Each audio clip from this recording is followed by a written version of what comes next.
Amigas, amigos, muy buenas noches. Estamos en Versiones Públicas. Hoy vamos a hablar de un tema de interés público, histórico, más allá del tema religioso, más allá de solo una cuestión muy mexicana o una cuestión muy relacionada con la Iglesia Católica. Vamos a hablar de uno de los expedientes más duros y fuertes de abusos de poder, de corrupción, de redes de protección, de silenciamiento, de uno de los personajes que durante los últimos 28 años se ha ido redescubriendo y documentando sus abusos. Estamos hablando de Marcial Maciel, el fundador de los Legionarios de Cristo. En esta ocasión ya no tendremos a las víctimas o a las personas que participaron en los abusos o que fueron víctimas de los abusos de Marcial Maciel, sino que hoy tenemos el placer de tener con nosotros a el productor ejecutivo de la serie Marcial Maciel, El Lobo de Dios, a Sebastián Gamba, productor ejecutivo de Anima Films, que aquí lo tenemos vía Zoom desde Buenos Aires, ¿verdad, Sebastián? Correcto, de Buenos Aires. Así es. Y a mi querido colega, compañero periodista, Emiliano Ruiz Parra. Emiliano, que además has hecho ya antes libros sobre el tema del... No libros, pero sí varios reportajes amplios. Y reportajes. Y participaste en la investigación, en el equipo de investigación de la serie. Correcto, de la serie, sí. La serie que se estrenó en la plataforma HBO es la aproximación más certera, más, desde mi punto de vista, más documentada en términos de imágenes sobre el fenómeno del poder de Marcial Maciel, sobre los testimonios más profundos y más claros de varias de las víctimas de Marcial Maciel. Y por supuesto es la recuperación de una historia que a partir de 1997, en febrero de 1997, se da a conocer a la luz pública y hubo toda una operación de encubrimiento y de silenciamiento. Ya ahora ese silencio se ha roto, aunque no completamente el pacto de impunidad. ¿Qué opinas de esto, querido Emiliano? ¿Estoy bien? Estás absolutamente en lo correcto. Fue tremendo en el 97 como no solo fue una operación de Estado. De Estado. De Estado, porque desde la Presidencia de la República, desde la Secretaría de Comunicaciones y Transportes, hubo presiones directas y explícitas al entonces pequeño canal llamado CNI Canal 40. Así es. Sino que además fue una operación de la burguesía mexicana más alta, esa encabezada por Lorenzo Serville, en donde hubo una amenaza de boicot publicitario. Este pequeño canal se sostuvo. Así es. Y lo pagó muy caro. Lo pagó con un sabotaje publicitario que lo llevó a la bancarrota. Y lo llevó al ataque de TV Azteca, es decir, así es, la captura. La historia de cómo Ricardo Salinas Pliego, que por cierto no sé si es miembro de los Legionarios de Cristo. Que yo sepa, no. Pero bueno, entre las élites todo se conoce. Así es. Él pues aprovecha de la situación financiera crítica de Canal 40 a raíz de la transmisión del reportaje original de las primeras denuncias contra Marcial Maciel en esta nueva, digamos, época. Y pues fue un ataque artero, un ataque terrible para silenciar ese espacio, ¿no? Y también creo que a Carmen Aristegui, sobre todo en Televisa, cuando tenía el programa de Círculo Rojo, también hubo ahí presiones, sobre todo de los legionarios, ¿no? Es interesante porque en su caso, digamos, no hubo presiones antes de sacar el programa, sino después, ¿no? O sea, sacó el programa, pero después, bueno, su contrato no se le renovó y en el radio, que ellos tenían un espacio en el radio, en donde uno de los socios era Alfonso Romo, muy cercano a Maciel, ahí sí hubo una represalia inmediata. Exactamente. Sebastián, que nos estás escuchando y nosotros te estamos viendo desde aquí, desde la Ciudad de México. ¿Cuál fue el interés, por ejemplo, de Anima Films por hacer una producción que además, si entiendo bien, tardó algunos años en relación con este personaje y en relación con la Legión? Eh, bueno, nosotros con Matías Geilburt, el director y también uno de los socios fundadores de Anima, llevamos produciendo documentales en México hace más de 20 años, de los más diversos temas, con los canales históricos de Pay TV y luego con las plataformas. Hemos producido muchísimos temas de distintas historias en México, un país con una diversidad cultural, histórica maravillosa y que siempre nos ha traído mucho contar esas historias. Y la historia de Maciel siempre nos llamó la atención. Lógicamente, a lo largo de los años fuimos siguiendo muchas de las investigaciones que fueron haciendo muchos periodistas en México. Mencionaron a Carmen, reportajes que llevó adelante Emiliano, los trabajos de Raúl Olmos, Fernando González, y Jason Berry. obviamente Jason Berry, ¿no? Bueno, él aparece, está presente en la serie, que es muy importante cuando publican en el 97 las denuncias del grupo de los 8 mexicanos en el Hartford Courant. Entonces, siempre nos pareció una historia muy impactante y sobre todo a lo largo del tiempo y de ir leyendo estos libros y todos estos reportajes, entendiendo la complejidad y la dimensión que tenía, que para nosotros iba mucho más allá de lo terrible de los abusos sexuales a menores y que tenía que ver justamente con todos los mecanismos que creó Maciel de impunidad y la cantidad de crímenes, ¿no? que cometió y abusos de todo tipo. Entonces, siempre nos pareció una historia muy compleja y muy interesante para contar y por eso también nos llevó tanto tiempo llevarla adelante, porque nos parecía muy importante poder contar con todas esas voces y poder combinar todas esas voces en una misma narrativa, obviamente con la voz tan importante y tan determinante de algunos de los ex legionarios que hicieron las denuncias en los 90. Hay algo que para quienes hemos visto la serie, falta un capítulo para terminar las cuatro entregas. Hay algo que los que conocemos como periodistas o como seguidores del expediente, de la trama de presión, de coerción, de corrupción, de intimidación de los legionarios, que sorprende mucho de la serie.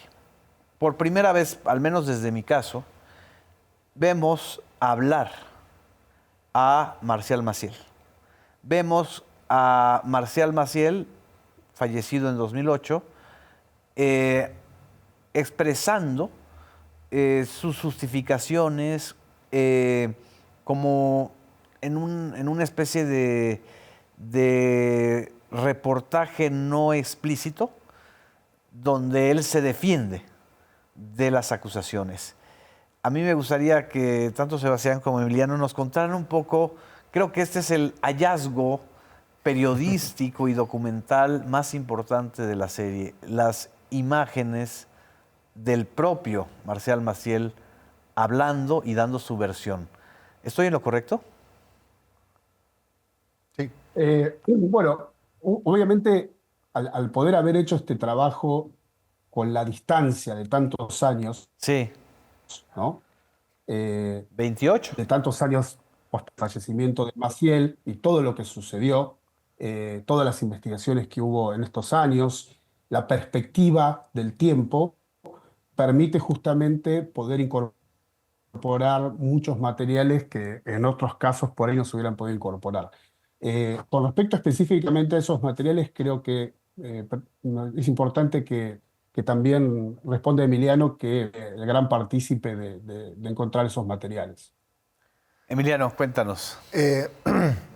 A principios de los 2000 de este siglo, cuando era muy claro pues que los 8 magníficos, los 8 primeros denunciantes no se iban a detener, ¿no? Marcial Maciel emprende una campaña de lavado de cara, de lavado de imagen, para, digamos, la historia que él se había ido construyendo de santidad interna, lanzarla al mundo. Entonces pone a un equipo de gente a escribir un libro y a hacerse una serie documental a sí mismo, dando su versión de su santidad.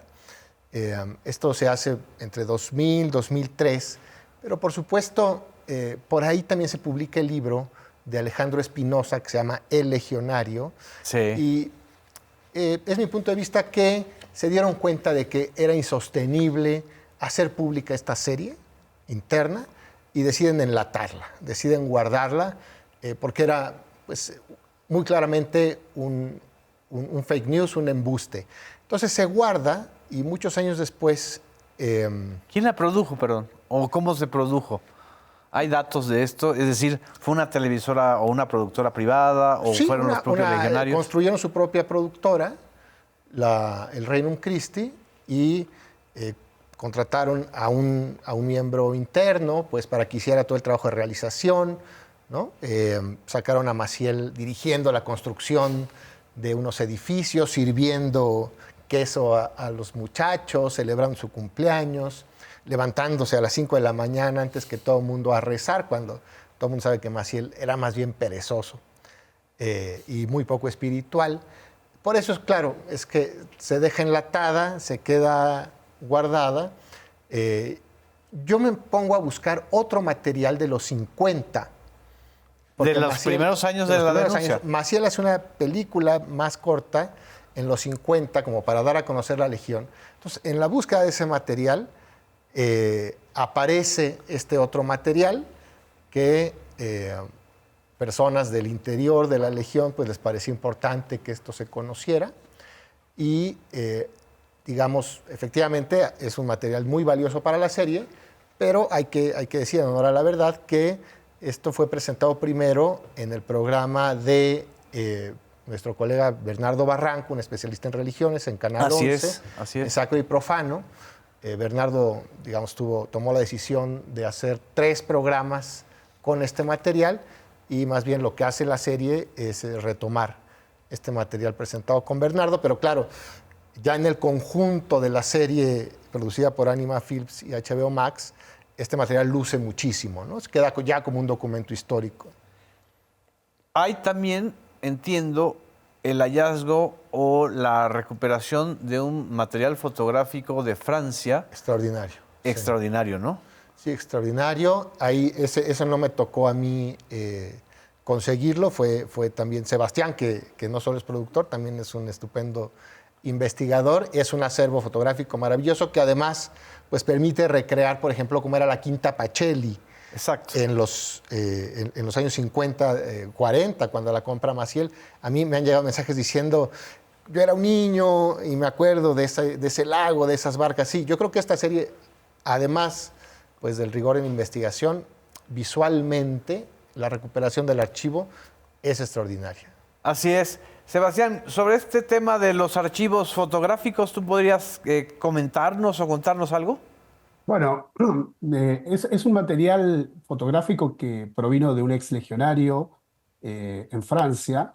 Básicamente, como dijo Emiliano, el origen de estos materiales siempre parte de ex legionarios que de alguna forma fueron conservando ese acervo que Maciel producía a lo largo del tiempo para de alguna manera alimentar esta suerte de culto a su personalidad, esta idea de santo en vida que él proclamaba y que tenía que ver siempre con esto, ¿no? Entonces, a nosotros en la serie, como la serie está enfocada específicamente en la vida de Maciel, y es una serie que va recorriendo cronológicamente su vida, desde la infancia hasta su muerte, es un material el cual nosotros por eso nos tomó tanto tiempo también para ir recuperando muchos de estos materiales que se habían publicado, la gran mayoría de estos materiales se habían publicado en diversas producciones que se habían hecho en Europa o en Estados Unidos, pero lo que logra esta serie es justamente poder tener todos estos materiales en una misma narrativa, ¿no? Entonces, creo que de vuelta el paso del tiempo permitió construir la historia en un conjunto mucho más grande. ¿Crees que hay todavía material por conocer o creen ustedes dos que hay material todavía por conocer de gráfico, de video, pues es un arco de casi 45 años, ¿no? Bueno, yo diría, me adelanto un poquito a Sebastián, que por cierto me da mucho gusto verlo con todas sus maletas arriba, porque son maletas en las que carga cámaras, Todas las enormes cámaras, sí. cámaras para ir a hacer filmaciones. Es correcto. Digo, esta serie logra comprimir 90 años de historia en 4 90 capítulos, años, así es. pero la vida de Maciel y, digamos, los tentáculos de poder son muy vastos, ¿no? Se pueden contar aún muchas más historias y, por lo tanto, creo que sí podría encontrarse todavía mayor riqueza archivística, sin duda. ¿Calculas que todavía hay algo por descubrir más, videográficamente hablando, Sebastián? Seguramente, digamos, uno nunca lo puede abarcar todo, ¿no? Seguramente, es lo como dice Emiliano, son muchas décadas de mucha producción de materiales, de esta idea de la construcción, digo, al él propiciar esta idea del culto a sí mismo, lógicamente, y en una época donde no existían los medios masivos de comunicación, no existía la televisión, no existían las redes sociales, entonces, por supuesto, esos materiales quedaban dentro de un ámbito donde luego fueron pasando a otros ámbitos a partir de los cambios de la televisión. Creo que, y esto en la serie está planteado, el gran quiebre en esta historia claramente es la investigación del 2001 del Boston Globe, del grupo Spotlight del Boston Globe en relación al encubrimiento sistemático de abusos en Boston, que a partir de ese momento es cuando ya en una época, estamos en este siglo, con los medios masivos, la televisión satelital, ya se hace imposible seguir encubriendo de la forma que venía encubriendo la Iglesia Católica en los casos de abusos, y entonces ahí es donde empiezan muchos de estos materiales a salir a la luz. Así que seguramente debe haber más materiales que aún no se han conocido. Exactamente. Vamos a un corte. No nos dejen, seguimos aquí en Versiones Públicas. Regresamos.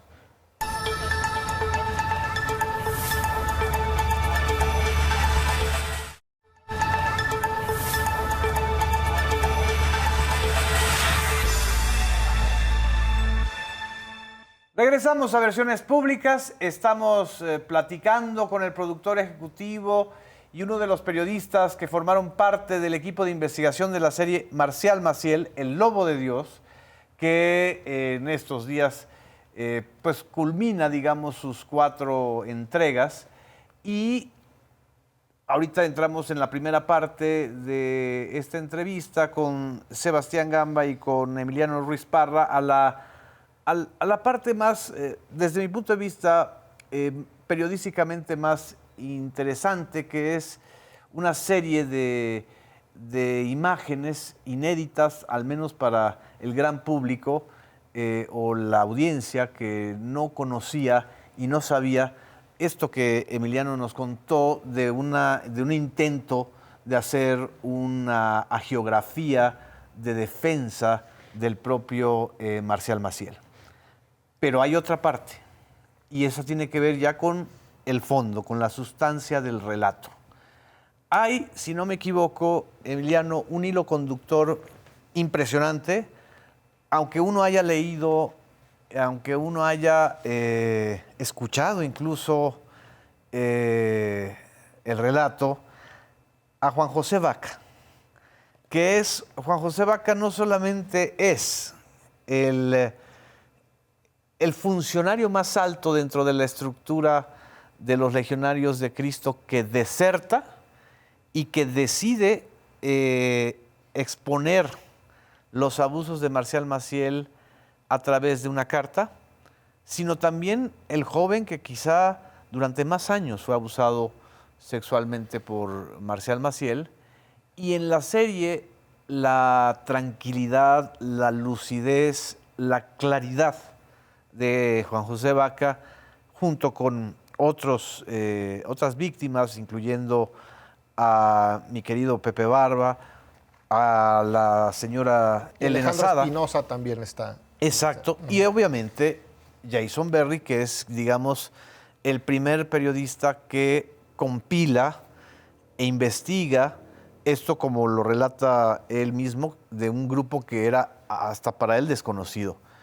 ¿Qué reflexión te genera este hilo conductor del testimonio y de las cartas de Vaca? Es muy impresionante la valentía, el coraje y también, pues yo creo que la paz interior, ¿no? Todo el Sí. trabajo que ha hecho don Juan José Vaca, pues, porque como bien dices, Juan José lo recluta Maciel siendo un niño y los abusos a Juan José duraron 13 años. 13 años. 13 años, incluso, y esto se narra en la serie, Juan José le salva la vida Así es. a Marcial Maciel. Estaba drogado en una tina, se estaba a punto de ahogarse y Vaca lo saca del ahogamiento. Y después pues tendrá el gran coraje, aún teniendo un cargo muy alto en la Legión, de actuar, digamos, de acuerdo con sus convicciones más que por sus intereses, ¿no? Sí. Entonces me parece muy admirable, efectivamente, el testimonio de Juan José es el hilo conductor de la serie. Y bueno, yo creo que también es un testimonio para muchas personas que han pasado por abusos sexuales, ¿no? De que se puede reconstruir una vida, una psique, un alma. Él estudió psicología, ¿no? En parte también pues yo creo que para procesar su propia experiencia tan complicada y creo que bueno, en esta serie se le hace justicia a ese coraje, ¿no? Así es. En algunos medios, siempre hablar de Marcial Maciel genera Tensión. electricidad. Electricidad, Es impresionante que a 15 años de su fallecimiento, 17 años de su fallecimiento, Marcial Maciel siga generando esa electricidad, ¿no? Por llamarlo de alguna manera, por describir. Porque es eléctrico porque atraviesa todo el arco de la serie de cultura del encubrimiento, de la corrupción, del abuso sexual, del abuso de poder, del abuso de las drogas, del abuso del dinero.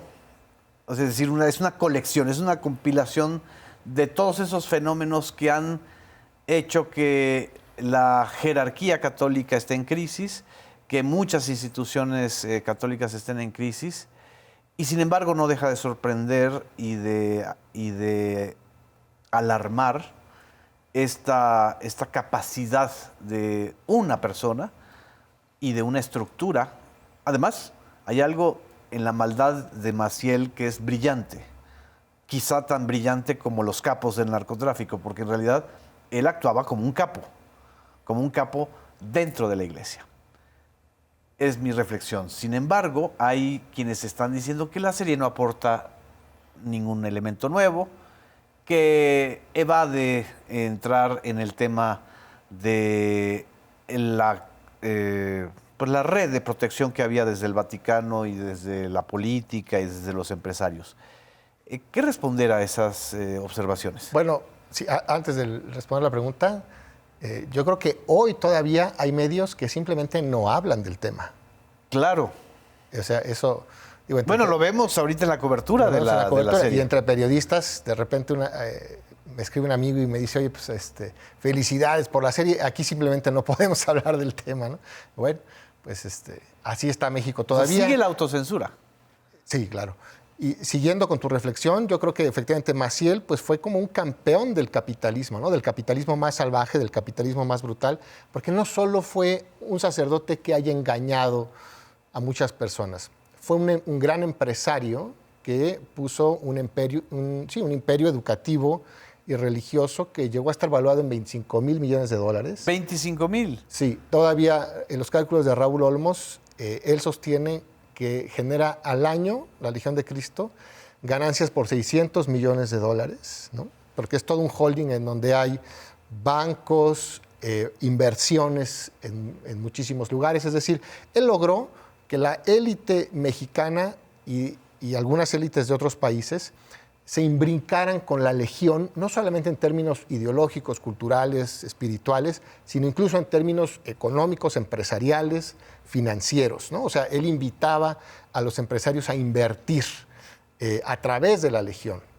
Entonces, y además con el servicio religioso, pues era un honor para la élite de Monterrey tener un hijo legionario, una hija consagrada, ¿no? Entonces, así, de esa manera, como además al entrar a la Legión, tú cedías tus bienes a la Legión, pues la Legión se convertía en socia de estas familias adineradísimas. Por eso es que aún hoy, 28 años después, es tan difícil porque está muy enredado y muy bien, como decía López Obrador, apergollada la Legión, exacto, en esa gran élite, ¿no?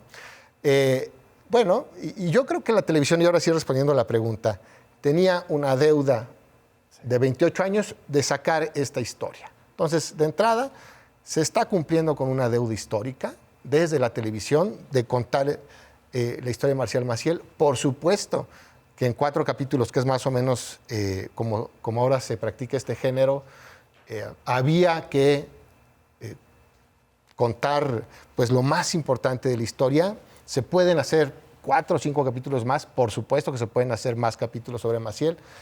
Yo creo que pues, todos los periodistas, historiadores que se sientan llamados a seguir revelando el tema, por favor que lo hagan, ¿no? Y a mí me parece que el tercer capítulo que ya vimos, que se puede ver desde hoy, a partir de mañana se podrá ver el cuarto, ahí está muy claro cómo Juan Pablo II y esa élite vaticana protegió también a Marcial Maciel, ¿no? Por supuesto, podríamos hacer un name dropping de cardenales y obispos desde los 40, 50, Clemente Mícara, hasta los 90, Angelo Sodano. O sea, claro que la historia da para hacer varias temporadas. Bueno, yo creo que esta serie es una invitación a que se siga haciendo, ¿no? Eso es algo muy llamativo de la serie. No hay ni siquiera algún afán de exclusividad, es decir, de nosotros vamos a decir ya lo último, ¿no? Sino hay en cada uno de los testimonios, en cada uno de los hilos, incluso en la docuficción, abres ventanas y se abren ventanas en donde hay muchísimas historias todavía por contar. Tan solo, justamente en el capítulo 3, esta historia del travestismo de Maciel. El travestismo de Maciel, un personaje que al mismo tiempo que era el jefe de los legionarios, uno de los lavadores de dinero más impresionantes del mundo, por su habilidad, por su astucia, por su capacidad de conexión y de relaciones, podía irse a Tijuana, inventarse una personalidad, entrar a un bar, ligarse a una niña de 19 años cuando él ya tenía 56, tener hijos y vivir una vida paralela. Es una cosa de veras fascinante. Es decir, no hay de veras, creo que ni en la historia de los capos de la mafia, y mucho menos en la historia de los capos del narcotráfico, alguien con esa capacidad tan compleja. Es decir, todavía es un libro abierto, Maciel y los legionarios, ¿no? Es un libro abierto, hay que seguir contando la historia. Efectivamente, la serie lo que hace es tratar de comprimir, ¿no? Muchas cosas que se sabían, pero que estaban sueltas aquí y allá. Todavía hay muchos testimonios por reunir. Yo creo que también Maciel fue aprendiendo, ¿no? Entonces, esa generación muy temprana de la que salen estos denunciantes como Juan Baca, José Barba, Alejandro Espinosa, es la generación de los 40, 50. Así es. Ellos todavía tienen profesores que no son directamente adentro de la Legión, que son jesuitas de la Pontificia Universidad de Comillas, que los forman bien. Por eso es que Juan Baca, todos ellos son gente muy culta. Muy culta. Y Maciel se da cuenta de que eso es un error, de que tiene que ir construyendo una organización mucho más sectaria, cerrada, mucho menos, digamos, proclive al intelectualismo.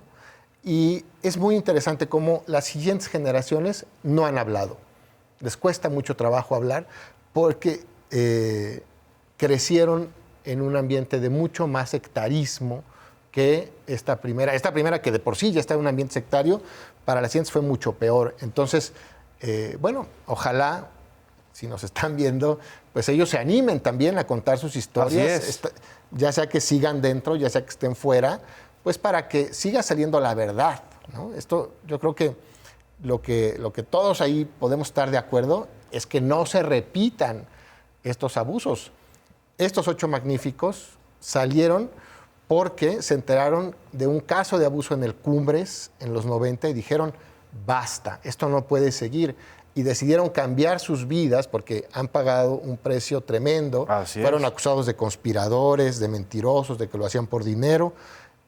Algunos perdieron sus trabajos, ¿no? Por de esta decisión. Pero lo hicieron porque dijeron, esto debe perdieron parar. sus matrimonios. Perdieron sus matrimonios, ¿no? Entonces fue a un precio muy alto en sus vidas. Y yo creo que este testimonio pues, es importante, porque además hoy tenemos a 2 legionarios enfrentando procesos penales por abuso sexual de menores. Uno aquí en México, exactamente, Antonio Cabrera, otro en España, Marcelino de Andrés, los 2 muy cercanos a Maciel, los 2 encubridores de Maciel, porque ellos estuvieron con Maciel en los últimos años y pasearon con él y con su esposa y su hija, cuando Benedicto XVI le había dicho vida de oración y penitencia, ¿no? O sea, que le había ordenado que se recluyera. Se recluyera y hiciera penitencia. No, se fue de paseo a ser aplaudido y celebrado por las comunidades legionarias. Y 2 de los acompañantes más cercanos fueron los que hoy están enfrentando procesos penales. Entonces, lo que se ve ahí es este tejido de encubrimiento, de hoy por ti, mañana por mí. Hoy encubrimos al padre Maciel, exactamente, mañana seremos encubiertos nosotros. Sebastián, ¿algún comentario sobre esto? Bueno, no, me quedé con el relato de la historia de Vaca, que realmente es muy valiente, muy honesto. Eh, Creo que lo que logramos o intentamos lograr en la serie es construir todo el arco de esa historia.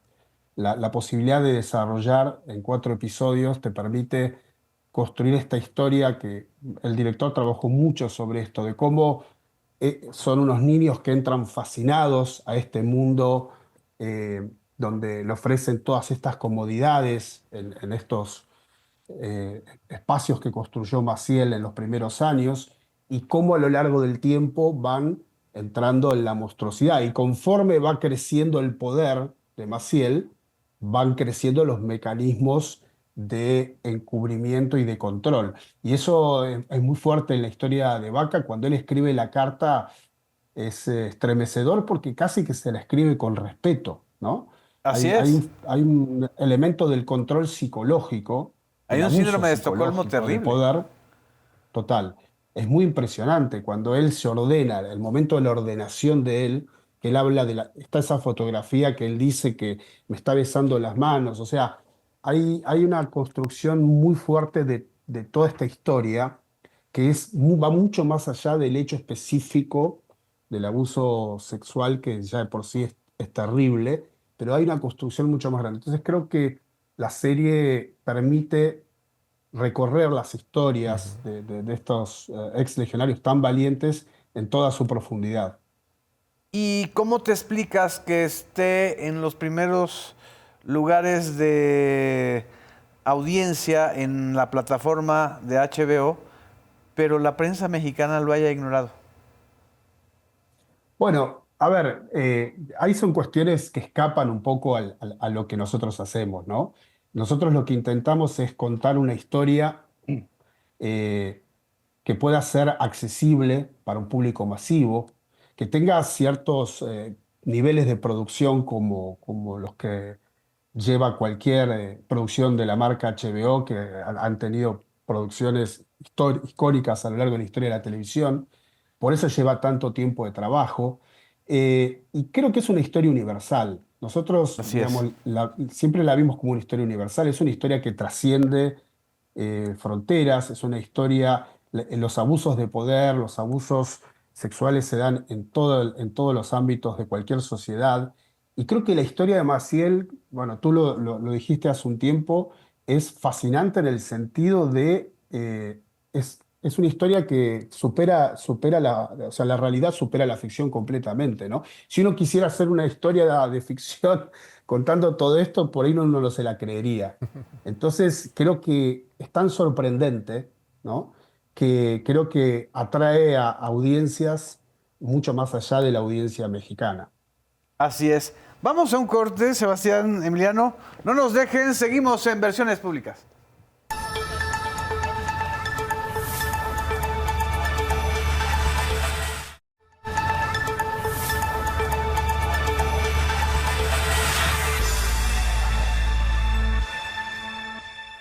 Regresamos a Versiones Públicas, estamos hablando de la serie Marcial Maciel, El Lobo de Dios.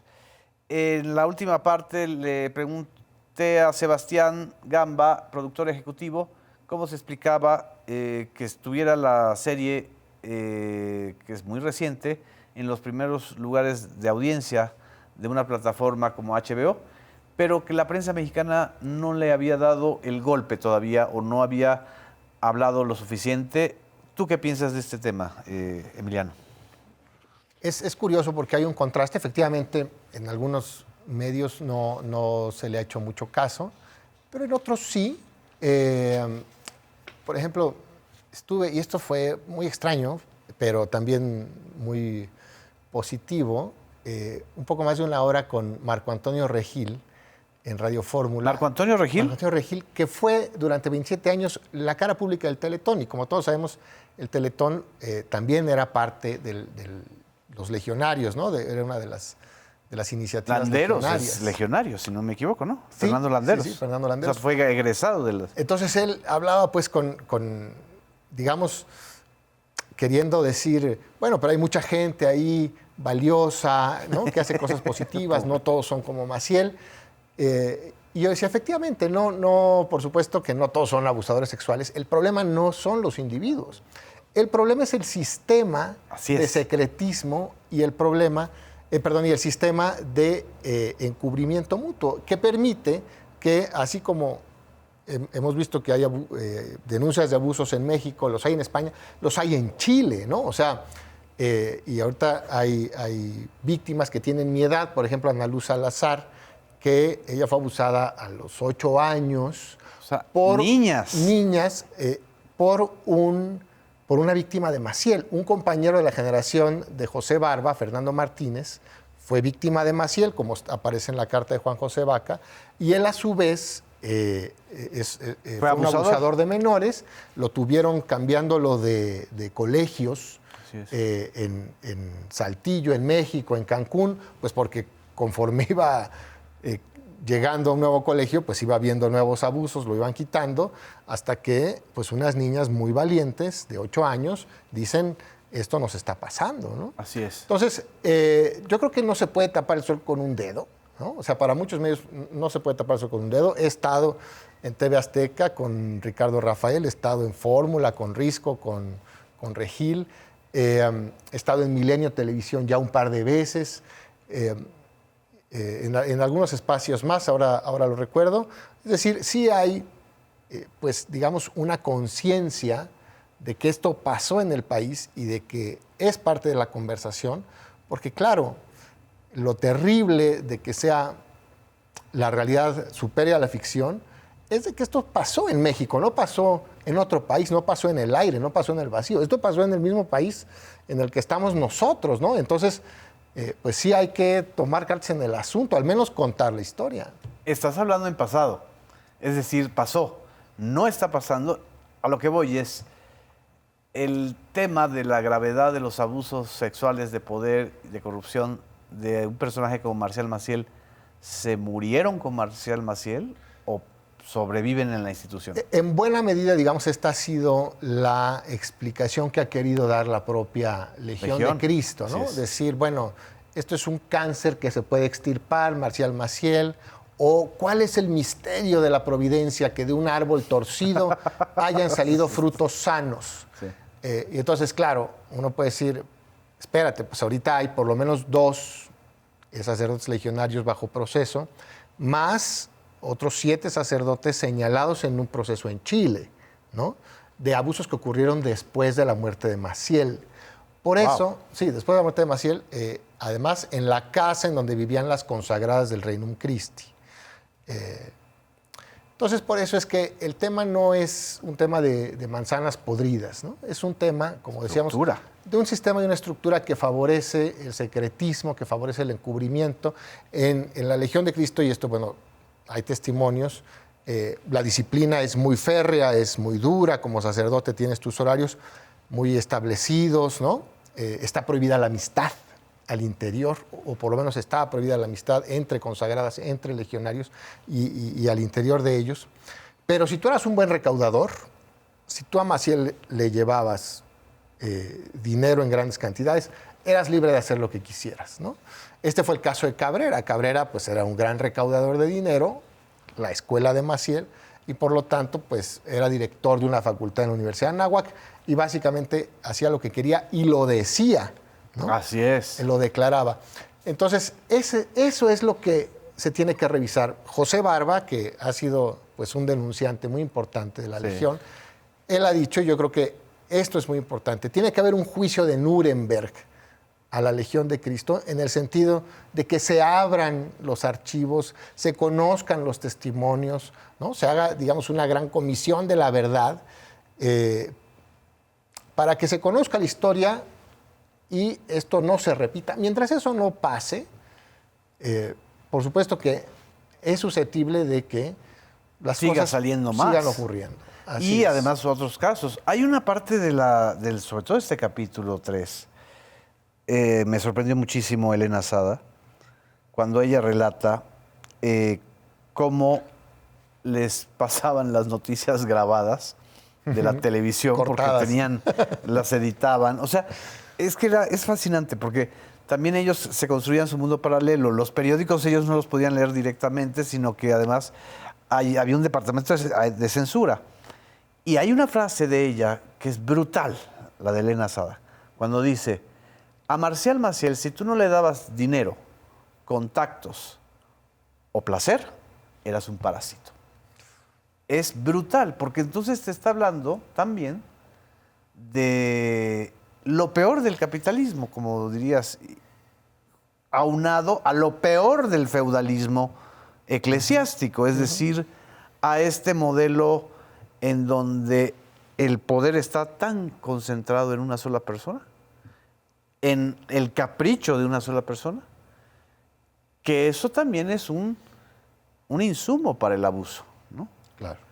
No sé, Sebastián, si ustedes o tú en lo personal consideres que hayan otras historias, por ejemplo, está el Opus Dei, por ejemplo, están otras congregaciones religiosas católicas y otras protestantes, que también han generado fenómenos o monstruos o lobos, como diríamos, muy similares a Maciel. O realmente estamos hablando ahora sí que del top.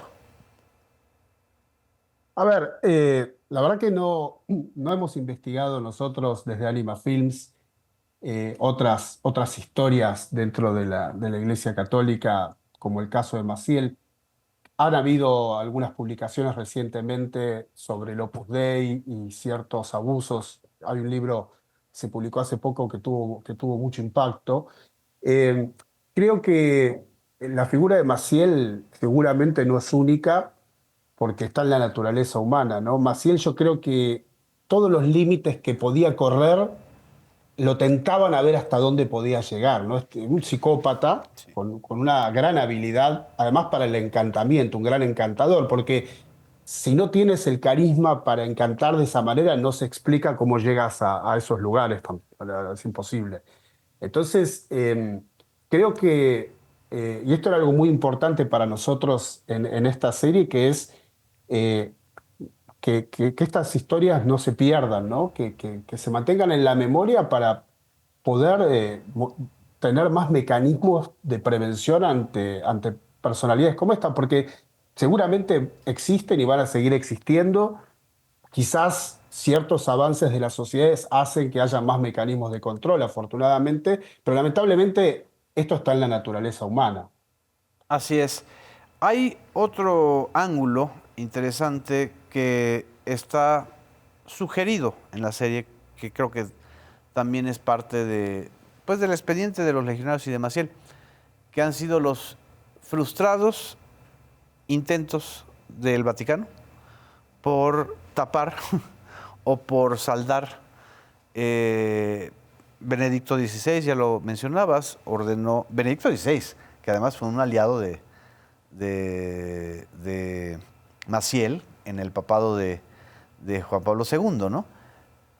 En su papado, Benedicto XVI, Ratzinger, le ordena a Maciel que se calle, que viva recluido, etcétera, y manda una investigación para hacer una especie como de auditoría, de lo cual nunca se supo los resultados. Fue muy triste, muy frustrante, porque fue justo cuando yo conocí a algunas de estos 8 magníficos, en el 2005, ¿no? A José Barba, a Saúl Barrales, que ya falleció, a José Antonio Pérez Olvera. Ellos, después de años de estar empujando justicia al interior de la Iglesia, por fin se abría una rendija y el Papa Benedicto XVI abría esta investigación. No, perdón, todavía era las últimas semanas del papado de Juan Pablo II, y Benedicto, que no era Benedicto, era Joseph Ratzinger, como prefecto de la Sagrada Congregación de la Doctrina de la Fe, es decir, la Inquisición, el Santo Oficio. Así es. Mandaba a un fiscal ad hoc, Charles Scicluna, a entrevistar a víctimas. Habló con Juan Baca en Nueva York, justo el día que fallecía Juan Pablo II, y habló con 30 personas en México que le dieron sus testimonios, 30 testimonios largos. Con él traía, Scicluna traía un notario que era un sacerdote mexicano. Los hicieron firmar de confidencialidad, de que nunca podían revelarle a nadie más eso que estaban ahí firmando. ¿Y qué pasó con esos testimonios? ¿No? Ya siendo Papa Benedicto XVI, es decir, mi hipótesis es que Ratzinger usa esta investigación como campaña para el papado, ¿no? Como para decir, yo sí voy a poner orden. Marcar un antes y un después. Marcar un antes y un después. Pero ya siendo Papa dice, uy, no, es que Maciel ya está muy mayor. Está muy mayor. Bueno, esto no es una cosa coloquial. Esto está en el comunicado de prensa del Vaticano, porque no llegaron a más que un comunicado de prensa diciendo, debido a la avanzada edad y estado de salud de Marcial Maciel, ya no se le someterá a juicio, se le invita, ni siquiera se le ordena, se le invita a una vida de oración y penitencia, ¿no? Se le invita. Se le invita, como te pudieran haber invitado a ti, a mí, ¿no? Se le invita ya a dejar de abusar de sus propios hijos, porque además tuvo hijos. También tuvo hijos y abusó por lo menos de 2 de ellos. Eso fue lo que hizo Benedicto. Fallece Maciel en 2008 y ordena, digamos, un interventor vaticano, el cardenal Velasco de Paolis, que de acuerdo con los relatos que yo tengo, pues fue un cardenal pues bastante fácil de cooptar por la directiva legionaria. Hubo algunas reformas, se cambiaron las constituciones, pero entonces tenemos derecho a preguntarnos si esas reformas tuvieron o no éxito, porque después de esas reformas siguieron ocurriendo hechos que ahora están enfrentándose a la justicia. ¿Qué hizo el Papa Francisco frente a la Legión? Pues nada. Sí, por ejemplo, tomó acción ante el Opus Dei. Al Opus Dei lo degradó de ser una prelatura personal a ser una congregación como todas las demás, bajo la autoridad de una oficina del Vaticano, porque ellos ni siquiera estaban debajo de esa autoridad. Y yo creo ¿Cómo? O sea, ellos tenían un margen de autonomía absoluta. Eran una prelatura personal, la única en la Iglesia. ¿Qué es eso? Perdón, para quienes no lo entendamos. Era una figura que solo existía para el Opus Dei, prelatura personal, en donde el Opus Dei, digamos, estaba fuera de la autoridad del dicasterio para los grupos religiosos, para las congregaciones religiosas. Por ejemplo, los jesuitas. Los jesuitas, los legionarios, los benedictinos, todos están, digamos, bajo la autoridad de ese dicasterio, de ese ministerio del Vaticano, y el Opus Dei no. Solamente el Papa era su autoridad.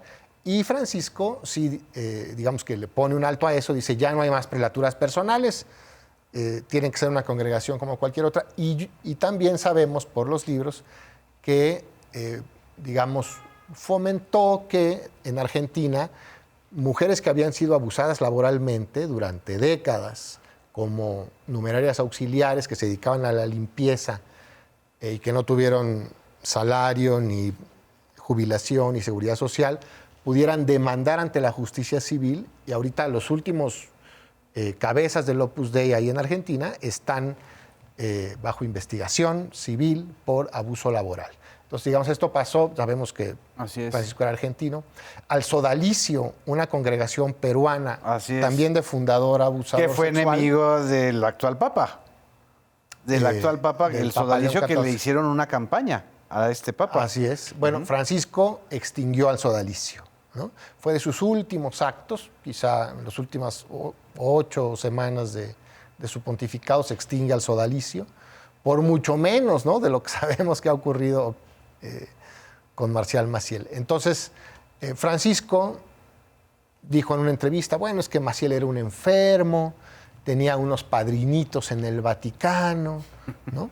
Pero más allá no fue. Yo por eso creo que ahora está el balón en la cancha del Papa León XIV. Exacto. Que además él padeció a los sodalicios, una congregación, claro, muy de derecha y muy abusadora. Claro, porque él estuvo en Perú como obispo. Está en su cancha, pues yo creo que abrir, ¿no?, estos archivos, no solo invitar, sino pues realmente reformar a una congregación donde han ocurrido estas cosas. Antes de que terminemos, ¿el Estado mexicano debería tomar cartas en el asunto? Pues ante tanta evidencia yo creo que sí. Porque no hay... Todo se ha hecho dentro del ámbito religioso, es decir, dentro del ámbito del derecho canónico. Pero nadie ha denunciado ante la Fiscalía General de la República o ante alguna fiscalía de la Ciudad de México o del Estado, ¿no?